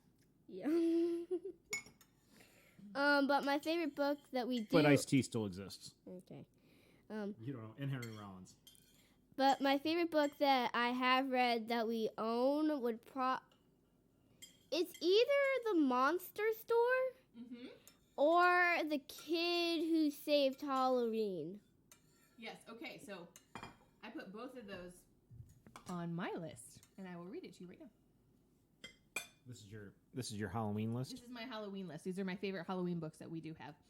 So I've got The Monster by Tara Lazar, and this is a book about buying different types of Halloween monsters at a store. Oh, one of my other favorites is the one where like the kids like The Monster's Monster. The one where the kid is like, oh, all these costumes are so boring, and he hops in. Oh, that's the Monster Raider. Yeah, that. I did not put that one on my list, but so I can't tell you the author off the top of my head, but you could probably go and get that if you wanted to. Okay. If not, everybody knows how to use Google. They can totally Google the Monster Raider and find out who wrote it. All right, so I've got the Monster. Is the Monster Raider one word or two? I mean, or One- well, not counting the. It's one word. Okay. Yep. All right, so I've got the Monster by Tara Lazar. I've got The Halloween Kid by Rode Montijo, and this book is super fun because it is about a cowboy who has to save Halloween, and it is best read with a Southern accent. The Halloween Kid. Howdy, y'all. Howdy, y'all. It's the Halloween Kid. I'm here to save you. It's so much fun. Highly recommend it. Next up, I've got Goodnight Goon by Michael Rex. Oh, This is like based, that it's a parody on Goodnight Moon, which is a phenomenal picture book. Everybody has at least one copy. I think we have 4 copies of it because everybody gave us one when we had each one of you. Yeah, that's probably right. It's kind of like, the places you'll go when you graduate high school. Yeah, everybody gets one of those too. But this is Goodnight Goon, and it's about a funny little monster who has to go to bed. Also good if you really like the parodies on the classic literature. Frankenstein, a monstrous parody by Rick Walton, is a take on Madeline, only with Frankenstein. It's great. Is that the one about like the 3 little guys who make the big Frankenstein? Nope, that's The Monster's Monster. Oh, okay. Well, There's a whole lot of Halloween books out there, and I love all of them. There's a whole lot of Halloween books in this house. There are. Next, this one is particularly good for little tiny kids, like kid number 4 or younger. This one is called Ghosts in the House by Kazuno Kohara. I hope I'm saying that right. It is very much a picture book with very few words, but the pictures are adorable. It's all orange and black and white. The ghosts in it are so cute. That's a really cute book. And there's a little girl that moves into an old haunted house, and she sets about to clean up the house and turn those ghosts into practical things that she can live with, and it's excellent. Like a bed Like sheet they make a or bed sheet towel. and a tablecloth out of a ghost. I think curtains are made out of ghosts, and it's very cute. To be fair, if you were a ghost and living in a house, how would you feel if somebody moved in and suddenly just turned you into a curtain or a sheet? I would probably be really ticked off about it, but these ghosts have giant smiles on their faces the whole time, so they must be happy. Next up is one of our all-time favorites. It's Alpha Oops, H is for Halloween. Oh, I forgot by about that. Alethea Oh, yeah, I Kuntis. I forgot That about one is fun to read. It's so much fun because it's an alphabet book. It's all mixed up, so they're not in order. And each letter of the alphabet is related to some Halloween word. And I guarantee you will learn at least one brand new word in that book when you read it. It is the reason why we have kids who are under the age of 4 who knew the word lycanthrope. That's the word right there, lycanthrope. Encore. Kid 1, what does lycanthrope mean? What is a lycanthrope? L is for lycanthrope. What's a lycanthrope? Oh, it's like a werewolf A thing. werewolf. It is a werewolf. So cute. It's in like, but they can't use werewolf for W anymore. They use a different thing. I don't remember. Werewolf. They use werewolf. No, or- wait, that's a lycanthrope. I don't know. They use something else for W. That's why it's a fun book, because it's not, they don't use the words that you think they're going to use. They use other ones. So it expands your vocabulary. It's got wonderful illustrations. It's great. Have they made the sequel about the Christmas one yet? No, they have not.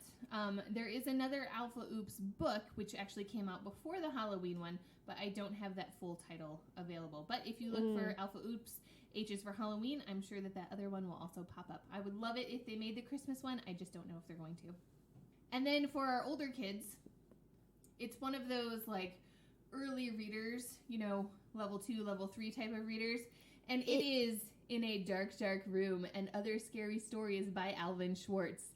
And you may know Alvin Schwartz from the Scary Stories to Tell in the Dark series.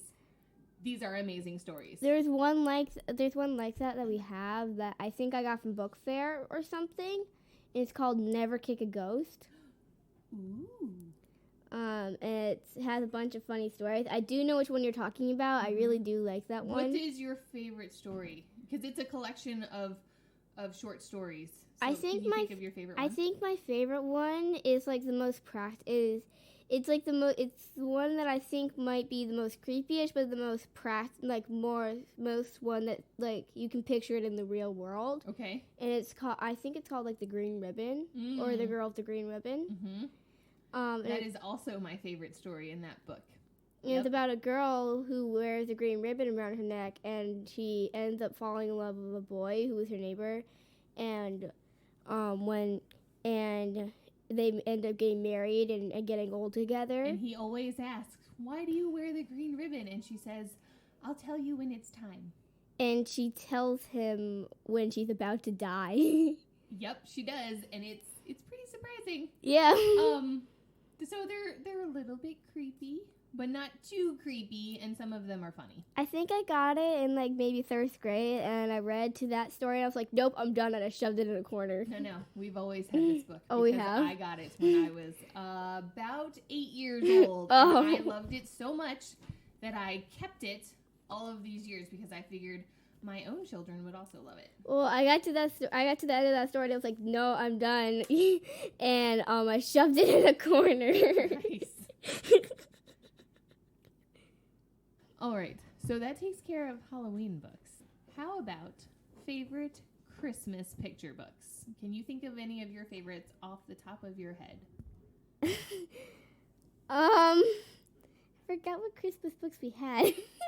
Bummer. Okay, how about I just go through my list, and maybe if you think of one, you'll jump in, okay? Okay. Okay. So these are not in any particular order. I've got, actually, that's not true. My number 1 favorite Christmas book is The Sweet Smell of Christmas by Patricia Scarry. This is a book that I remember from my own childhood. I have a lot of friends who also remember this book. You can get it on Amazon. They keep putting it into production because everybody loves it. Everybody has really sentimental feelings about it. It is a scratch and sniff book. So periodically throughout the book, as the bear is going through his entire like Christmas Eve and then Christmas morning, there are strategic places to scratch and sniff, like with the gingerbread cookies that are being baked in the oven. And then at the end, when he does it's finally Christmas morning and Santa has come, he puts an orange into the stocking so you can scratch and sniff the orange. And I just think it's a phenomenal book. I want to point out that I did purposely leave a lot of the very well-known books off of these lists because I figure everybody knows about them. Everybody probably has a copy, or at least everybody's heard of them. Maybe some of these books on this list they have not heard of. So what, you look like you have something to say. What's up? I just thought of 2 that I really like. I got the baby's first Christmas that kid number 4 got. Mm-hmm. And I like the little one where it's about like a baby snowman, and it's like his first time in like the snow or on Christmas. Aw. And he's like going around doing all these little things that you would do in the snow, and it's really cute. Awesome. Hey Marco, what are you doing back there? So the smells from everything we've been cooking have wafted down to the other kids. So I'm going to get to work on their eggs real quick while you guys keep talking about books. Are you just making scrambled eggs? Yes, but they're also going to have the sausage gravy and Canadian bacon and everything else. Okay. But nothing that we need to hear the steps for. Nope. All right, so let's keep doing books. Okay. Okay, so next up on my Christmas books. I've got How to Catch a Santa by that Jean one. Reagan. That's my favorite one. It's so cute, and this author has written a whole series of how-to books, like how to entertain a grandpa or something like that, and they're wonderful little stories. But I like this one because it is. Is that How to Train a Train too? No, that's a different author. This one is specific to Christmas, and they're setting out to catch Santa Claus, and it's wonderful. One of the things they said in there that you could do is you could fill an envelope up with glitter, and we've done that a couple times. But then this last Christmas, we didn't do that. We still found glitter, and we were like, maybe our elf's lactose intolerant. Maybe. Oh no. Why do you think he poops glitter or farts? You said that. Next we've got Merry Christmas Little Elliot, and I picked this one because kid number 4 loves Elliot. Elliot, if you don't know, Elliot is a little tiny elephant who has polka dots all over him. And these books are beautiful. They are set in like the 1920s, 1930s. So everything is very old and antique colored and just, it's gorgeous. And the stories, it's about an elephant who has a wonderful friendship with a little mouse, and the mouse family invites Elliot to spend Christmas with him, and it's very sweet. When kid number 4, when she was like 1 or 2 maybe, we were going to the bookstore to look at books, and she saw a little Elliot plush thing, and I think you were like telling her about one of the books, and she ran up to it and she was like, Elliot! So now we have an Elliot little plushie. We have an Elliot, and for a long time, Elliot was kid number 4's favorite friend, but he was replaced by little kid number 4. We have a doll that looks like kid number 4, and she is named kid number 4. But little kid number 4. That's right, and she And carries her everywhere, like through the kitchen right now.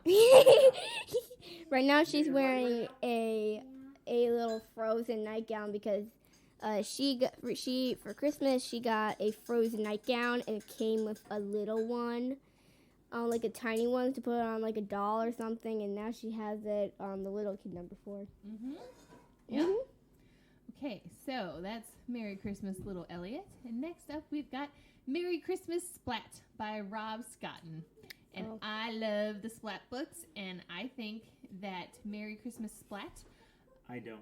Okay, well, I do. I like the way they're written. I love the illustrations in the book. I think they're gorgeous because they are so simple, and he makes those cats look so nice and fluffy. I just want to reach in and squeeze them. He does. It just, for some reason, I don't like reading them. Okay. I like is there a Splat ice cream book? There is. Do we have it? We do. We have a lot of Splat I like the one where he goes to the beach, and I like the one where he does stuff with ice cream. I think they're really funny. Yep. With the Christmas one, I think it perfectly captures that excitement that all little kids have on Christmas Eve when they're like wishing and hoping for a very special present, and they stay up all night to try and like, oh, is that Santa? Is that Santa? And it always turns out to be something else in the Splat book. But eventually Santa does come, and he gives Splat exactly what he wanted, which was a present. You never find out what's in the present because all Splat ever says is, I want a present. I just want a present. And he gets a present, and so you get to use your imagination to try and figure out what exactly Splat wanted in that present. Splat wanted, Gooey fish? Either that or Splat wanted shoes like Pete the cat. Oh. That's what I think. Yep. And then for my last one that I've got, I actually put If You Take a Mouse to the Movies by Laura Numeroff, and she has written all of the If You Take a Mouse to Wherever, or Give a Cat a Cookie, or a Moose a Muffin, or all of those books. She is the author of those. And I put this one on our list because when I met Daddy, his family had the tradition of going to the movies every year on Christmas Day. After they had opened all their presents and all of the festivities were over in the afternoon, they would all pack up in the car and go to the movies. And I've always really loved that tradition about his family, and I like that it's in this cute little book. So, yeah. I was gonna say, when you said that, I had the theme song for If You Give a Mouse a Cookie in my head because that's kid number 4's favorite show besides Muppet Babies right now. We did turn the series into a show. You can watch it on Amazon Prime. It's super cute. They got the illustrations just right because they look just like the books, and that's excellent. And they typically, if there's a book made and they put it in the show, they will follow along with the book, which is excellent. I like it when shows do that. My favorite mouse episode is probably the one where he wants Bubble Blast when he goes to the store. But the store owner is like, "Oh, I'm sorry, I gotta close today." So he and his friend Pig are like, "You know what? We're gonna run the store for you." And it turns out to be really fun. And the store owner's like, "How can I repay you?" And Mouse is just like, "Can I have some bubble bath, please?" It is a really cute show. Very good for the preschool set. Okay, so moving away from holiday books, let's talk about funny picture books. Funny picture books, okay. Off the top of your head, can you think of your favorite funny picture book that we've got? Okay, my favorite one is probably it's written by the owner of Mrs. Pigglewiggle, who I think she also wrote Missy Pigglewiggle, which is a chapter book. No, somebody else did. Somebody related to her, I believe. Okay, but restarted the series. Missy Pigglewiggle is a chapter book about Mrs. Pigglewiggle. I think it's like her great niece, who has to run her magic thing, and it's really funny. But my favorite one is like it's written. I think it's written by the author of Missy Pigglewiggle, or Mrs. Pigglewiggle, and it's about this girl who lives on an island with a bunch of monsters, and they come into her house, and she lets them stay there, and eventually it's too chaotic, so she's like, you know what? I'm gonna assign you guys chores, and they end up living a really happy life. That is Julia's House for Lost Creatures by Ben Hatke. And it is beautiful, and it's wonderful, and it is another picture book that is going to teach you some new words, like Trivoli. It's a very cute little book. It's great. I highly recommend it. Also, Julia looks like me. She does look like you. She's got long red hair. Yes. And she's very friendly to everyone, just like you. Yep. And she's not scared of fantastical creatures. Okay, so we're going to dive into the list that I made of favorite funny books. And again, you guys should recognize some of them, but there should be some other ones that maybe you haven't heard of on here. So, can I say another one of my favorites? Yeah, you can. Okay, one of my other favorites is I think it's called Raccoon's Pizza Party.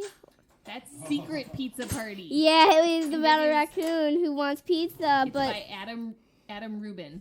Isn't he the guy who wrote there are a couple of Adam Rubin books on yeah, list. He's phenomenal. What else is there? I think one of my other favorite ones is it Big Bad Bubble? Yes.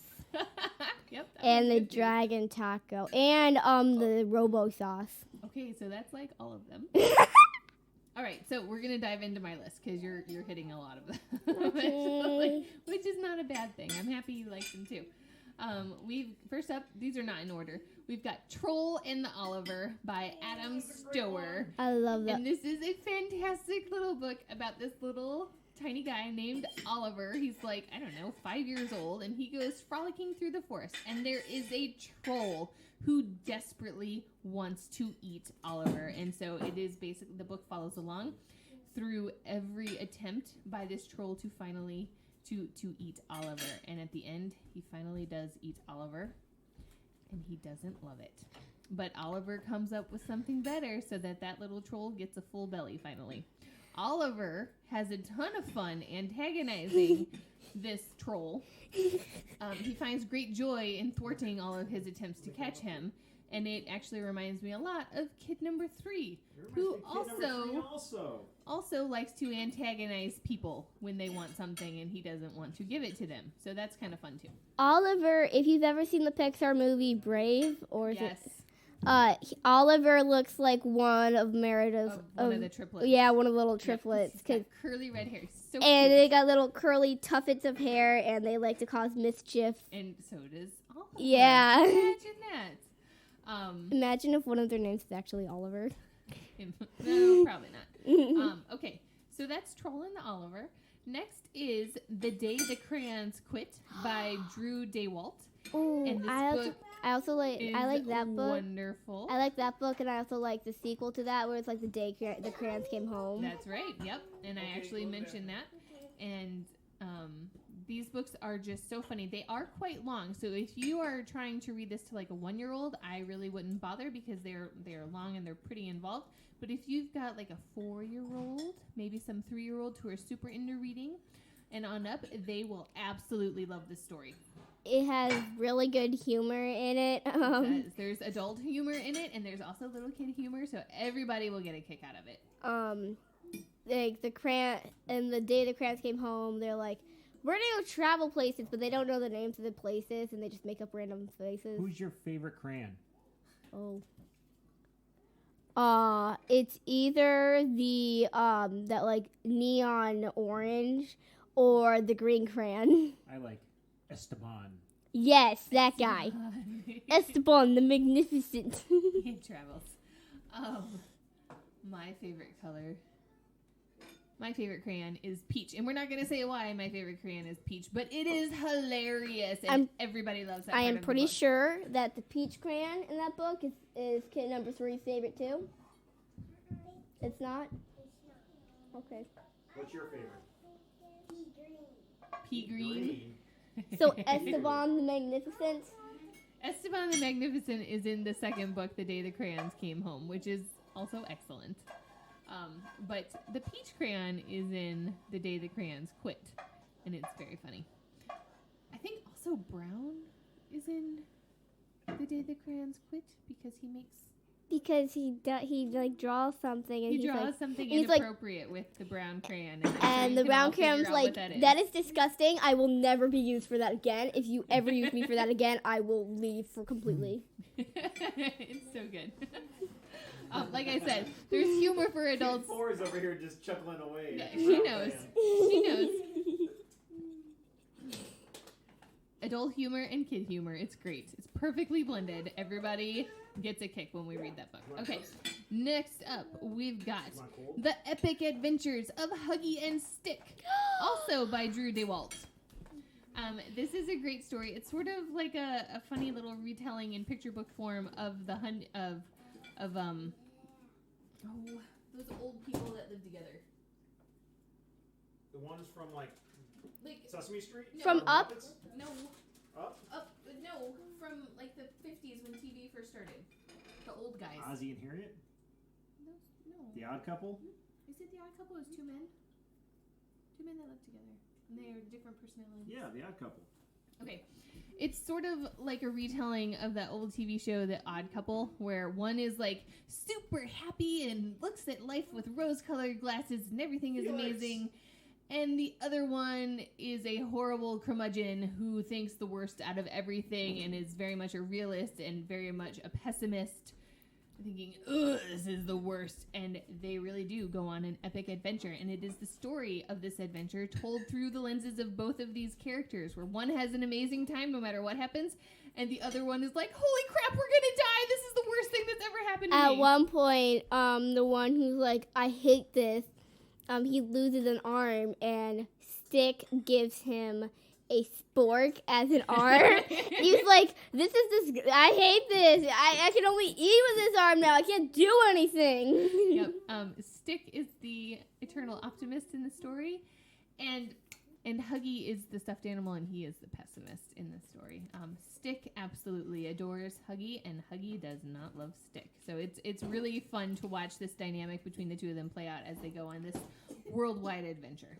Doesn't at the end. Nope, we're not talking about the end. Okay, never mind. If you want to know the end, you can go read the book. No spoilers! I'm sorry. Next up, I've got Dragons Love Tacos by Adam Rubin. Yeah. But honestly, you can pick any Adam Rubin book and you are going to have a good time reading it. But Dragons Love Tacos, I just really like the wordplay that's in there. A boat full of tacos. Dragons, do not eat those tacos! Like, it's It's really fun. Jalapeno peppers! I started reading this book to a kid at work, and his break time ended, and I was like, okay, we have to stop the book, and he's like, no, you just need to go ahead and finish reading it. And I was like, nope, sorry, you can work for that book. I get very... Did he work for it? Yeah, you did. Or her, But or I wasn't the one that finished reading it to him, and I think that was part of it, because when I read a story to children, I get very involved in it, and I like to use big voices and quiet voices and funny dialects and all this good stuff, and I make it very theatrical, and I find that kids respond really well to that.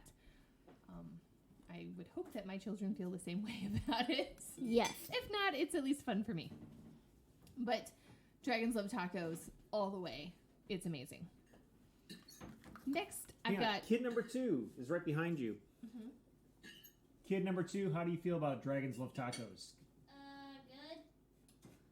Good. Do you like it? You used to love it when you were little. Is it your favorite? What? Kid number 2, what is your favorite children's? What is your favorite like picture book? Calvin and Hobbes. That is not a picture book. To be fair, it's a book with pictures. It's a comic. It's a different genre, which we can have a whole different conversation about comics. But you're asking a 10-year-old. I'm 11. Okay, moving on. Next up is an older one of ours. I'm not sure if you remember it, but Daddy and I do because we've read it 8,000 times. It is Memoirs of a Goldfish. Yes.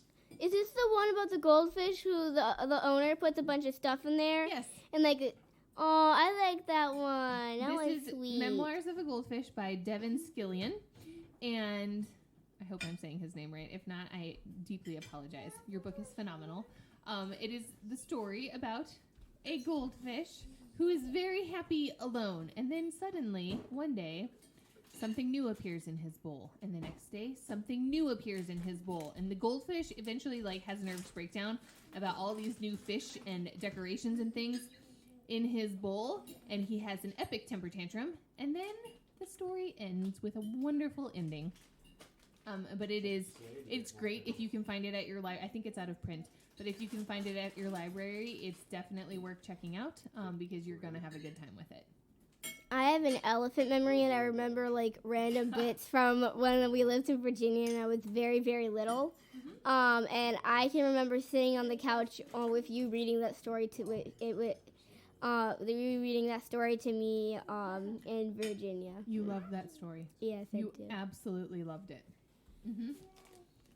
Next up, I've got Children Make Terrible Pets by Peter Brown. Do you remember this one? No, but I remember the one about the deers who want a little baby. That's the baby that roared. That's also good. I like that one too. The deer family. Yeah, we can talk about that real quick. I don't have the author right in front of me, but it's very good.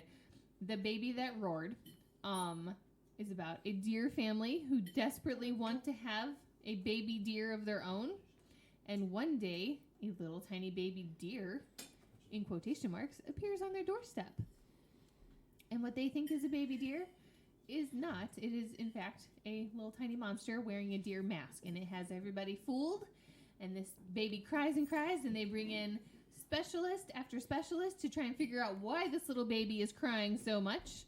And at the end, there's a very satisfying thing that happens. Look what I found. It's The Baby That Roared, and it is by Simon Potok. But the funny thing about this book is on the back, you can see a picture of Mama Deer hugging her precious little baby deer in quotation marks, and the Papa Deer is just scratching his head like, I don't know about that. He does not, and also it just showed up. Yeah. That's generally not how it happens. But getting back to my list, Children Make Terrible Pets is the story about a little girl bear who finds a child in the forest and decides that she is going to take this child home to keep it as a pet. This book is phenomenal. It's over there, so you can refamiliarize yourself with it after we're done with this podcast. But she talks about like all the things she's gonna do with her brand new snap. pets. You just got homework. Yeah. No. It's not like it's a terrible homework. I know, but funny. still. She thinks she's going to do all these amazing things with her brand new pet that she got out of the wild, but really the child does not want to do any of those things, and he doesn't cooperate at all. Sort of like if you find a stray raccoon or something out in the forest and you decide to bring it home. It's not going to be the amazing pet you think it is. If you've ever seen Buddy the Elf, you know why that will happen. That's right. Okay, so moving on from that, my last one on this list is my absolute favorite children's book ever, and it is called Cooking with Henry and Ellie Belly, and it's I love the book. It's by Carolyn Parkhurst, and it is so funny. It is a wonderful little imagination story about a little boy who decides he is going to have a cooking TV show, and he is going to make some peanut butter pancakes with his little 2-year-old sister, and things do not go as planned, and it is hilarious. Ellie Belly has very curly, puffy red hair, Just which like somebody else. yes, Which is exactly why I bought the book to begin with, because I was like, that is kid number 1 right there, and we are going to be reading this book, and it is it's one of the best books that I've ever bought. When like you said that I see kid number 4 actually just went and picked it up. Mm-hmm. Aww. Oh, now she's got Dragons Love Tacos. But when yesterday when you were picking out a bunch of books to put down on your list, Yep. I asked you what are you doing, and you said I'm picking out all my favorite books, and I was like, oh, you're probably doing a books podcast, and the first book that came to my mind was Cooking with Henry and Ellie Belly. It is so good. I do believe it's out of print. Maybe you can find it on Amazon on like the used book sale, or you can try and find it at your local library as well. Highly recommend it if you do get your hands on it. All right, well, that is actually all I've got for my book list. So I am good to go. Marco, do you have anything else you need to discuss on this episode? I do. We have the latest set of Red Arrow Challenge champions that we need to get a shout out to. Hooray! So the Red Arrow Challenge is our weekly challenge, multi-sport challenge, free to sign up, free to get a username, free to participate. Go to our Instagram. Our handle is Red Arrow HW. From the link in the bio, you can find where to create a username, where to put in your totals each week, and if you're on top in your age group for the various categories, we give you a shout out in each podcast. Woohoo! For the most recent week, Swimming. 20 to 29, Gator Boy. And then 40 to 49, Jesse's Girl. Not too shocking that with COVID still raging and in the winter, there's not a whole lot of that going on. Running. 9 and under, Easy E. 10 to 19, Soleil. 20 to 29, H. Kaner 305. 30 to 39, The Logan. 40 to 49, Coach T. 50 to 59, Johnny Be Good. 60 to 69, Pac Mac. And for our featured members, me. Walking. 9 and under, Easy E. 10 to 19, Soleil. 20 to 29, Smitha. 30 to 39, Rando 7. 40 to 49, Coffee Dude. 50 to 59, Teddy 68. 60 to 69, Sunny D. And for our featured members, me. Biking on road. 20 to 29, H. Kaner 305. 30 to 39, Cyclopath. 40 to 49, Coach T. No 50 to 59-year-olds, but 60 to 69, Kilogram Ill. And for our featured members, me. Biking off-road. 20 to 29, Husky Mike. 30 to 39, Dirt Devil. 40 to 49, Cyclone. And that was it. Sit down paddling.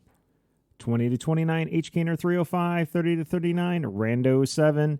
No 40 to 49-year-olds were nuts enough to go get in the water in the winter, but 50 to 59, A.R. Miller. Stand up paddling. 20 to 29, Gator Boy. 30 to 39, Me West. No 40 to 49-year-olds, but 50 to 59, Mary, and 60 to 69, Sunny D. Cross-country skiing. 20 to 29, Husky Mike. 30 to 39, Alberto. 40 to 49, El Tiburon 95. 50 to 59, Big Juan 64 back on top. And 60 to 69, Pac Mac. Skating. 20 to 29, Lexi. 30 to 39, Wildcat. 40 to 49, Coach T. 50 to 59, Big Juan 64. And for our featured members, me. Hockey. 9 and under, Yellow Ninja, 10 to 19, Lucky Dude, 20 to 29, Lexi, 30 to 39, Moose Man, 40 to 49, Great One, 50 to 59, Herb, no one older than that. And for our featured members, me. Points. For the composite points, 9 and under, Easy E, 10 to 19, Soleil, 20 to 29, H. Keener, 305, 30 to 39, Rando, 7, 40 to 49, Coach T, 50 to 59, Big One, 64, 60 to 69, Pac Mac. For our feature members, shocker here, me. Congratulations. Thank you. You're welcome. I'm so tickled by it. Good. Yeah, I can see your sarcasm in your eyes. Still not wanting to wake up at 4 o'clock in the morning to get on the treadmill. Well, until you do, you're leaving the door open for other people. Well, good. So feel free to join in. But for now, this has been a very big episode, and I got plenty of editing to do. And we now have a kitchen to clean up. Yes, we do. And all the children are here. Woohoo! So this has been another episode of the Red Arrow Health and Wellness Podcast. We drop new episodes every week. Tune in next week for another episode that won't have to do with food.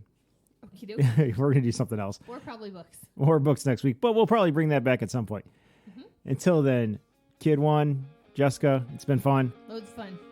All right. Bye. Bye.